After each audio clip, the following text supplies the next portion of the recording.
बिस्मिल्लाहिर्रहमानिर्रहीम। अस्सलाम वालेकुम नाजरीन, आप देख रहे हैं उर्दू पॉइंट का प्रोग्राम न्यूज़ रूम और हमारी खुसूसी लाइव ट्रांसमिशन अपने फेसबुक पेज पर बराह रास्त।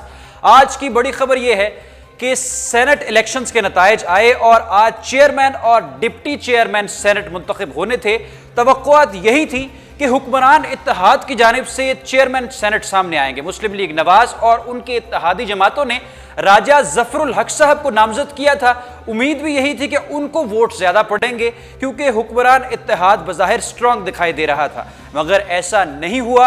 ऑपोजिशन इत्तेहाद की जानिब से सादिक संजरानी नामजद थे, उन्होंने कंटेस्ट किया और 57 यानी 57 वोट्स हासिल करके चेयरमैन सेनेट मुंतखब हो गए हैं। और उनके मुकाबले पर हुक्मरान जमात की तरफ से जो कैंडिडेट थे राजा जफरुल हक, उन्होंने सिर्फ 46 वोट्स हासिल किए हैं। 57 वोट्स हासिल किए हैं सादिक संजरानी ने और चेयरमैन सेनेट का ओहदा अपने नाम किया है, जबकि हुक्मरान जमात की जानिब से राजा जफरुल हक को आज शिकस्त हुई है।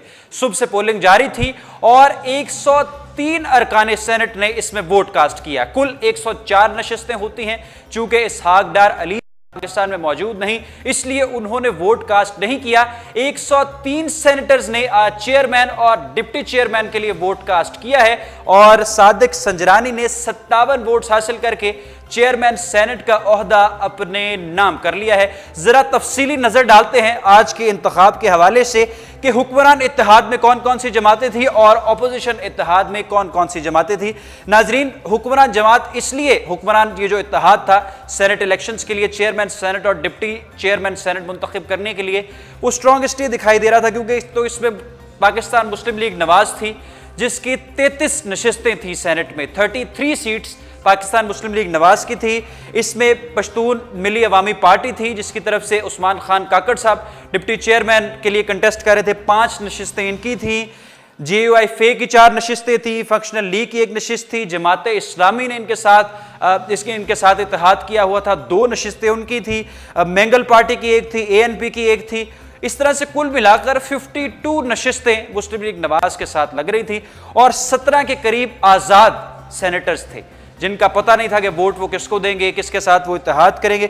उसकी दूसरी जानिब जो अपोजिशन इत्तेहाद था, अपोजिशन इत्तेहाद में पाकिस्तान पीपल्स पार्टी, पाकिस्तान तहरीक इंसाफ और QM पाकिस्तान शामिल थी और इनकी जो सीट्स थी सेनेट में वो मुस्लिम लीग नवाज से कई कम थी। मिसाल के तौर पे पीपल्स पार्टी की 20 नशिस्तें थी, MQM पाकिस्तान की 5 और पाकिस्तान तहरीक इंसाफ की 12 नशिस्तें थी सिर्फ साथ। तो बज़ाहिर ऐसा लगता था कि ये एक फेयर चांस है मुस्लिम लीग नवाज के लिए। और मरियम औरंगजेब साहिबा और मुस्लिम लीग नवाज के मुख्तलिफ रहनुमा, तकरीबन सारे रहनुमा ही आज पुरुमीद दिखाई दे रहे थे।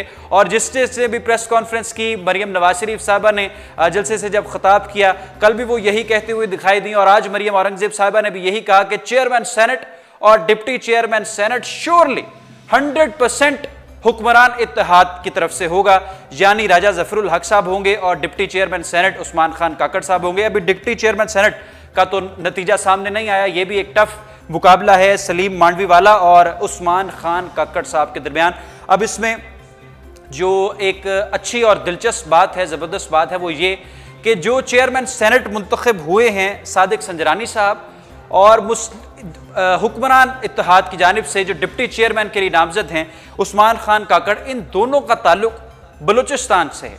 और अब आप ये कह सकते हैं कि सेनेट में जो हुक्मरानी मिली है, सेनेट में जो तख्त मिला है, जो सारे आपके पास पावर्स मिली हैं, वो बलूचिस्तान से ताल्लुक रखने वाले सादिक संजरानी साहब को मिली हैं। और मुतवक्का ये है कि डिप्टी चेयरमैन अब हुक्मरान इत्तेहाद की तरफ से होंगे, उस्मान काकड़ साहब की तरफ से होंगे डिप्टी चेयरमैन, ये अभी उम्मीद की जा सकती है। अब ये फैसला मुस्लिम लीग नवाज के लिए कितना बड़ा दचका साबित होगा, हमारे साथ टेलीफोन लाइन पर अभी मौजूद होंगे सीनियर तज्जियाकार सलमान आबिद साहब और उनसे 2-4 यही सवाल करेंगे कि अब मुस्लिम लीग नवाज की साख को, हुक्मरान जमात की साख को किस कदर नुकसान पहुंचा है और ये सादिक संजरानी साहब का चेयरमैन सेनेट मुंतखब होना बलूचिस्तान के लिए क्या खुशखबरी है और क्या अब जो बलोच अवाम है वो पुरुमीद होंगे। इस तरह के 2-3 बड़े अहम सवालात हैं जो हम सलमान आबिद साहब से पूछेंगे। हमारे साथ टेलीफोन लाइन पर उनका राब्ता कायम हो रहा है। जैसे ही वो हमें टेलीफोन लाइन पर ज्वाइन करते हैं, ये अहम सवाल हम उनसे पूछेंगे। टेलीफोन लाइन पर हमारे साथ मौजूद हैं सीनियर तज्जियाकार और कॉलम नवीस सलमान आबिद साहब। माजी में भी हमारे प्रोग्राम्स का हिस्सा बनते रहे। सर, बहुत शुक्रिया, आपने अपने बिजी स्केड्यूल में से मुख्तलिफ, आज आप टीवी चैनल्स पर थे, आपने हमारे लिए वक्त निकाला उर्दू पॉइंट के लिए। सर, ये जो आज चेयरमैन सेनेट मुंतखब हुए हैं सादिक संजरानी, आपको क्या लगता है कैसा फैसला है ये और कैसा नतीजा सामने है? ये गैर मुतवक्के नतीजा नहीं था हुक्मरान जमात की जानिब से, राजा जफरुल हक को उनके मुकाबले पे कम वोट्स पड़े। आपकी बात बजा है, हुक्मरान तबके के लिए धचका है। लेकिन जब आज सुबह नवाज शरीफ साहब ने राजा जफरुल हक को नामजद किया था चेयरमैन सेनेट के लिए जी, तो उसी वक्त अंदाजा हो चुका था कि राजा जफरुल हक के पास अददी तादाद नहीं होगी, क्योंकि अगर अददी तादाद होती और मुस्लिम लीग के पास या उनके इत्तेहादियों के पास अक्सरियत होती तो मुस्लिम लीग नून का फिर फाइनल उम्मीदवार जो है वो राजा जफरुल हक ना होते, बल्कि परवेज रशीद या हासिल बजंजों में से कोई एक होता। और नवाज शरीफ जो है वो इस्लामाबाद बैठे, अपना जाती उम्र आने की बजाय इस्लामाबाद में बैठे होते और आज शाम को फतह का जश्न मना रहे होते।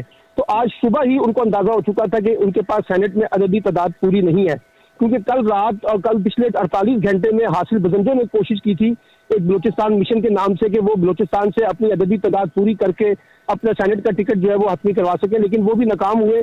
तो उसके बाद उनके पास सिर्फ कोई ऑप्शन नहीं था कि राजा जफरुल हक को नामजद कर दिया।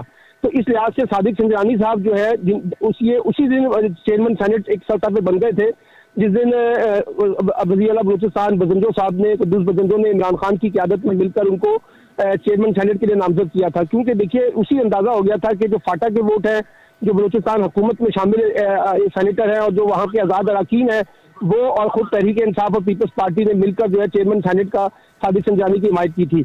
इसमें पीपल्स पार्टी को भी बहुत बड़ा सेटबैक हुआ है। जो जरदारी साहब कहते थे एक जरदारी सबसे भारी, क्योंकि उनका ख्याल ये था कि वो अपना मर्जी से चेयरमैन सेनेट ले आएंगे, लेकिन वो अपना मर्जी का चेयरमैन सेनेट नहीं ला सके। उनके पास एक ऑप्शन था अपना मर्जी का चेयरमैन सेनेट आने के लिए, वो रजा रब्बानी के साथ मिलकर नवाज शरीफ से इत्तेहाद कर लेते, लेकिन पीपल्स पार्टी समझती है कि इस वक्त इस्टेब्लिशमेंट के साथ किसी टकराव में जाने की बजाय एक मफाहमत का रास्ता इख्तियार किया जाए। तो उन्होंने रजा रब्बानी और मुस्लिम लीग नून के साथ जुड़ने की बजाय इस्टेब्लिशमेंट को एक मफाहमत का पैगाम दिया और चेयरमैन सेनेट की नशिस्त से अपने आप को दस्तबरदार करके डिप्टी चेयरमैन तक अपने आप को महदूद रखा है। तो एक लिहाज से मैं समझता हूँ कि बलूचिस्तान के आज़ाद अरकान ने और बलूचिस्तान हुकूमत ने और इमरान खान ने पाकिस्तान पीपल्स पार्टी और PMLN का जो चेयरमैन सेनेट बनने का जो ख्वाब था उसको जबरदस्त धक्का पहुंचाया है। तो सर, ये बलूचिस्तान के अवाम के लिए बड़ी खुशखबरी भी है, सरप्राइजिंग भी है आपके मुताबिक, और ये फायदा भी पहुंचाएंगे सादिक संजरानी साहब बलूचिस्तान को कुछ?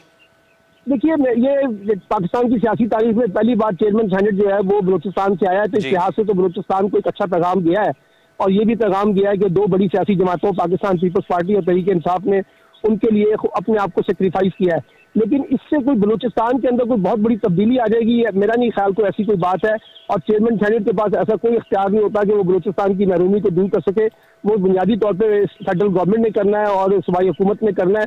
लेकिन एक पैगाम अच्छा गया है बलूचिस्तान के पास कि जो वफाक है उसने और जो बड़ी सियासी जमातें हैं उन्होंने उनकी हमायत की, और आखिर में MKM की हमायत में भी सादिक संजरानी की कामयाबी में एक अहम किरदार अदा किया है।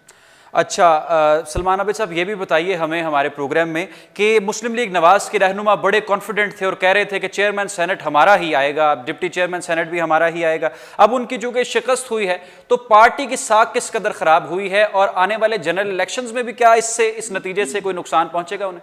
ये बड़ा अहम सवाल है। अभी आपने देखा कि जैसे आपने कहा कि वो कह रहे थे कि चेयरमैन सेनेट हमारा आएगा, अभी जैसे ही चेयरमैन सेनेट का चेयरमैन और डिप्टी चेयरमैन का इंतखाब हो जाएगा, ऐलान हो जाएगा, तो उसके बाद आप देखिएगा कि मुस्लिम लीग नून ये कहेगी कि एस्टेब्लिशमेंट ने हमारे खिलाफ साजिश की है।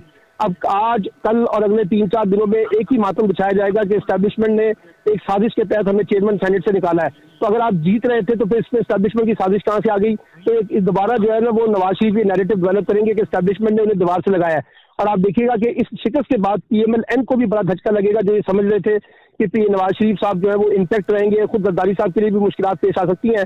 अभी जो डिप्टी चेयरमैन का इंतखाब है, अगर उसमें सलीम मांडी वाला इंतखाब नहीं जीत पाते, क्योंकि ख्याल ये है कि उस्मान काकर साहब जो है उनकी पोजीशन ज्यादा बेहतर है, तो आप देखिएगा कि पीपल्स पार्टी को भी बहुत बड़ा सेटबैक होगा सलीम मांडी वाली शिकस्त के ऊपर। तो मुझे लगता है कि PMLN के अंदर भी काफी क्रैक्स आएंगे और मेरी इतलात है आने वाले 10-12 दिनों में बेशतर अरकान असेंबली जो है वो PMLN को छोड़कर PTI में शामिल शमूलियत अख्तियार करने वाले हैं। तो PMLN को आने वाले दिनों में एक सख्त जो है ना पोजीशन का सामना करना पड़ेगा। सर बहुत शुक्रिया, आपने इंटेलेक्चुअल डिस्कशन की और एनालिसिस दिया हमारे ऑडियंस को, हमारे व्यूअर्स को। सीनियर तज्जियाकार और दानिश्वर कॉलम नवीस सलमान आबिद साहब किसी तारुफ के मोहताज नहीं, हमारे साथ टेलीफोन लाइन पर मौजूद थे और चेयरमैन सेनेट मुंतखब होने पर अपनी राय का इजहार कर रहे थे। आज अपोजिशन इत्तेहाद की जानिब से नामजद किए गए सादिक संजरानी साहब 57 वोट्स लेकर चेयरमैन सेनेट मुंतखब हो गए हैं और ये यकीनन मुस्लिम लीग नवाज के लिए, जो कि हुक्मरान जमात है, उसके लिए बहुत बड़ा सेटबैक साबित हो सकता है। आज उनकी शिकस्त हुई है। बहुत सी तकारीर और बहुत से बयानात की जानिब के बावजूद आज मरियम औरंगजेब साहबा कह रही थी कि चेयरमैन सेनेट हम मुंतखब करेंगे। मरियम नवाज शरीफ साहबा भी यही कहते हुए दिखाई दी और सुनाई दी और बड़े कॉन्फिडेंट थे मुस्लिम लीग नवाज के तमाम रहनुमा, मगर फैसला उनके बिल्कुल मुखालिफ आया है। आज सादिक संजरानी ने 57 वोट्स लिए हैं। अब जरा चार्ट मुलाहिजा कीजिए, आपको एक चार्ट दिखाना चाह रहे हैं जो सेनेट इलेक्शंस में जो हमारी कैलकुलेशंस थी कि क्या उसका बनेगा। ये ज़रा चार्ट आप मुलाहिजा कीजिए। पाकिस्तान मुस्लिम लीग नवाज की सेनेट में कुल नशिस्तें हैं 33, पीपल्स पार्टी की हैं 20, पाकिस्तान तहरीक इंसाफ की हैं 12, 17 हैं आज़ाद उम्मीदवार, MQM पाकिस्तान के हैं 5 अरकान, JUI के हैं 4, नेशनल पार्टी के हैं 5, जमात इस्लामी के 2, ANP के 1, BNPM के 1 और बाकी PKMAP के हैं 3। 17 आज़ाद और बाकी ये जो सारी मैंने आपको बताया है।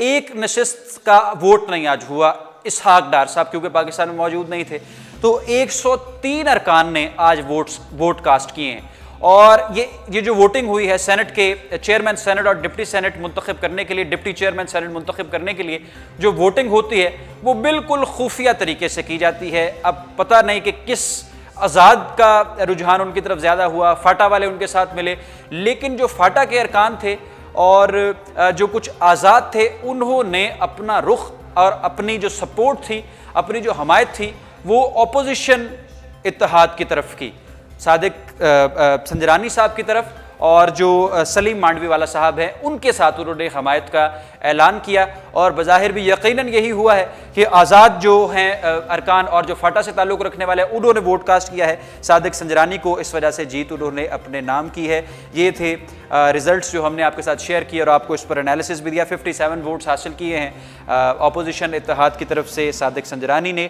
और 46 वोट्स हासिल किए हैं राजा ज़फ़रुल हक ने। डिप्टी चेयरमैन के हवाले से, डिप्टी चेयरमैन सेनेट के हवाले से जैसे ही को नताए जाएंगे वो भी आपको हम उससे भी आगाह करेंगे। आप हमारी वेबसाइट पर विजिट कर सकते हैं। एक और अहम खबर है आज के हवाले से, अहम खबर ये है कि सुप्रीम कोर्ट ने सियासी शख्सियात की तस्वीर वाले इश्तिहारात पर मुकम्मल पाबंदी आयद कर दी है।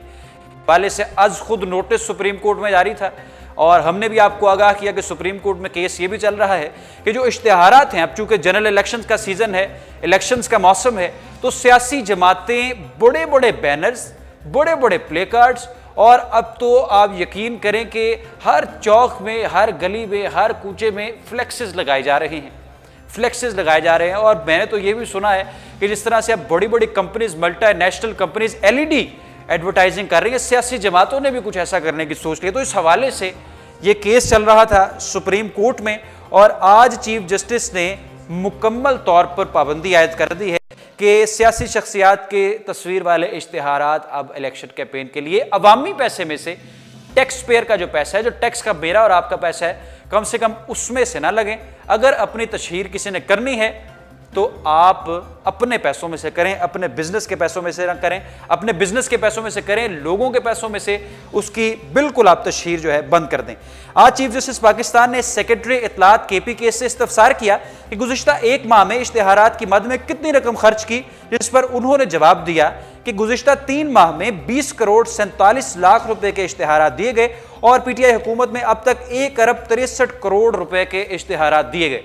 तो ये फैसला और ये जो अब जो हुक्मनामा जारी किया गया है सुप्रीम कोर्ट की तरफ से, ये सिर्फ PMLN पर, हुक्मरान जमात पर कन्फाइन नहीं, तमाम जमातों में, खैबर पख्तूनख्वा में भी, उसके अलावा बलूचिस्तान में भी, सिंध में भी पीपल्स पार्टी जो अपनी तशहीरी मुहिम चलाती है, ये तमाम सियासी जमातों के लिए एक बड़ा क्लियर पैगाम है, एक बड़ा ज़बरदस्त हुक्मनामा है। और ये अवामी मुफाद का भी, अब चूँकि टैक्स का पैसा है, उससे किसी MNA की, किसी मिनिस्टर की, किसी कैंडिडेट की, किसी नुमाइंदे की तशहीर की जाती है, लाखों हज़ारों। और अगर आप इसको ब्रॉडर पर्सपेक्टिव में देखें बड़े तस्वीर में देखें तो करोड़ों रुपए के इश्तिहारात लगाए जाते हैं। तो इस पर अब पाबंदी आयद करके ये एक ज़बरदस्त फैसला किया गया है सुप्रीम कोर्ट की जानिब से। ये था आज का हमारा प्रोग्राम। अब जैसे ही कोई अपडेट आएगी आपको उससे ज़रूर आगाह करेंगे। देखते रहिए उर्दू पॉइंट। रुखसान मीर को दीजिए इजाज़त। अल्लाह हाफ़िज़।